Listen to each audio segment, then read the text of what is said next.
দেখতেছে কে কাকে দলে নিতে পারে। বিজেপি চাইতে আছে নাইডু বাবুকে এবং নীতিশ কুমার বিহারের, তাকে দলে নিতে, তাদের দল ভারী করার জন্য। আর যদি এই নাইডু বাবু এবং নীতিশ কুমার বিজেপির সাথে অ্যালায়েন্স না করে, তাহলে সেটা বিজেপির জন্য একটা মুশকিল হয়ে দাঁড়াবে এবং সেক্ষেত্রে হয়তো বিজেপি এবছর সরকার গঠন করতে নাও পারে। যদি এই নাইডু বাবু এবং নীতিশ কুমার ইন্ডিয়া গঠবন্ধনের সাথে এসে পড়ে, যোগ দেয়, তাহলে ইন্ডিয়া গঠবন্ধন যদি, যেহেতু 231 আছে, তাদের আর 40-45টা সিট লাগে, ইন্ডিয়া গঠবন্ধনের সাথে যদি এই নাইডু বাবু এবং নীতিশ কুমার তারা যোগ দেয়, তাহলে দেখা যাবে ইন্ডিয়া গঠবন্ধন সেক্ষেত্রে সরকার গঠন করবে। এখন এই দর কষাকষি বেসিক্যালি এখন চলতেছে এই মুহূর্তে। তো ফাইনাল ফলাফল হচ্ছে বিজেপি এবার নিজের দমে তারা সরকার গঠন করতে পারতেছে না।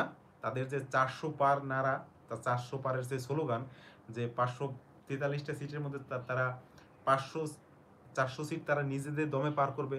এখন 400 সিট যদি এখন দল নিজেদের দমে পার করে, তার মানে হচ্ছে পার্লামেন্টে ম্যাক্সিমাম সিট হচ্ছে তাদের। সেক্ষেত্রে যে কোনো আইন নিয়ে আসতে হলে 1/3 যে ভোটটা লাগে, তার বেশিরভাগ 1/3 ভোট মূলত এক দল থেকেই তখন এসে যাবে। সেক্ষেত্রে সরকার যে কোনো আইন সে দেশে নিয়ে আসতে পারে। এবং বিজেপির কয়েকজন প্রবক্তা, বিজেপির কয়েকজন প্রার্থী যারা নির্বাচনী প্রচারণায় বারবার বলছেও যে যদি আমরা সরকারে আসি, সেক্ষেত্রে দেশের সংবিধান চেঞ্জ করে দেবো, দেশের যে নিয়ম আছে সেটা চেঞ্জ করে দেবো। অবশ্য পরে বিজেপির কিছু প্রবক্তা এটাকে বলছে যে এটা না, এটা ঠিক না। তারা বলছে, অস্বীকার করছেন যে না, এটা আমরা বলি না, আমাদের চিন্তা ভাবনা এরকম না।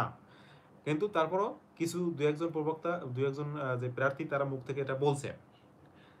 কিন্তু সেটা এবছর আর সম্ভব হচ্ছে না, যেহেতু বিজেপির সিট হচ্ছে মাত্র 241টা।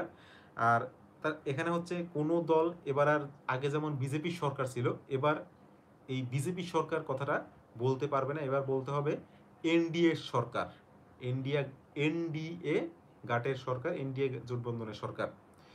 বিজেপি একার দমে এবছর আর সরকারে আসতে পারতেছে না।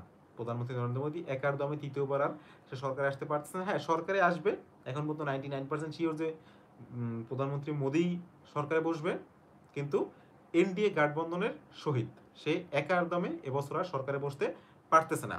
আর যারা বাংলাদেশ থেকে দেখতেছেন, তাদের অনেকের সবার একটা ইন্টারেস্ট থাকে আমাদের পশ্চিমবঙ্গের ওয়েস্ট বেঙ্গলে। ওয়েস্ট বেঙ্গল হচ্ছে 42টা সিট। সেক্ষেত্রে বিজেপি ইলেকশন আগে বলছে 42টা সিটের মধ্যে 30টাই বিজেপি পাবে, কিন্তু হয়েছে উল্টো। মমতা ব্যানার্জি পাইছে 31টা সিট, বিজেপি পাইছে মাত্র সেখানে 8টা সিট। তো পশ্চিমবঙ্গে এবছরও মমতা ব্যানার্জি সিলেক্ট হয়েছে, তিনি পশ্চিমবঙ্গে টিএমসি গেছে। আর এইতে এই যে 241 বিজেপি পাইছে, বা একটা গাঠবন্ধনের সরকার এবং বিরোধী দল ইন্ডিয়া গাঠবন্ধন যারা আছে, ইন্ডিয়া গাঠবন্ধন বেসিক্যালি হয়েছে যে কংগ্রেস বা টিএমসি, তারপরে Samajwadi party, RJD party, Shiv Sena, Aam Aadmi party, এইসব টোটাল 28টা পার্টি মিলে যে একটা গাঠবন্ধন তৈরি করছে, এটি হচ্ছে বেসিক্যালি ইন্ডিয়া গাঠবন্ধন। তো ইন্ডিয়া গাঠবন্ধনও 231 সিটে আছে। এখন এই নাইডু বাবু আর যদি নীতিশ কুমার ইন্ডিয়া গাঠবন্ধনে চলে আসে, তাহলে জিনিসটা এমন হয়ে যেতে পারে যে ইন্ডিয়া গাঠবন্ধন তখন সরকার তৈরি করতে পারবে, কিন্তু সেটা হওয়ার চান্স হচ্ছে কম খুবই।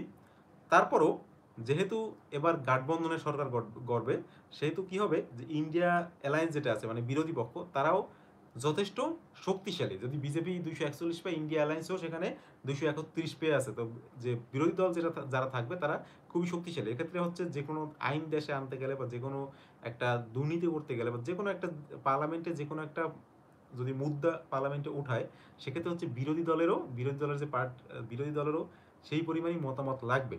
অর্থাৎ কোনো পার্টি চাইলেই নিজেরা এই জিনিসটাকে করতে পারবে না, কারণ তাদের আর এই যে নিজেদের দমে সরকার বানানোর যে একটা ক্ষমতা থাকে, একটা ভাব থাকে, সেই জিনিসটা আর এবার হচ্ছে না।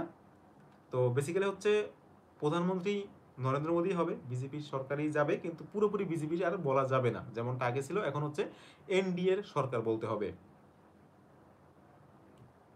এই হচ্ছে এখন পর্যন্ত আপডেট। এরপরে কে কার সাথে গাঠবন্ধন করে, সেটার উপর ডিপেন্ড করবে বাদবাকি ফাইনাল আপডেট।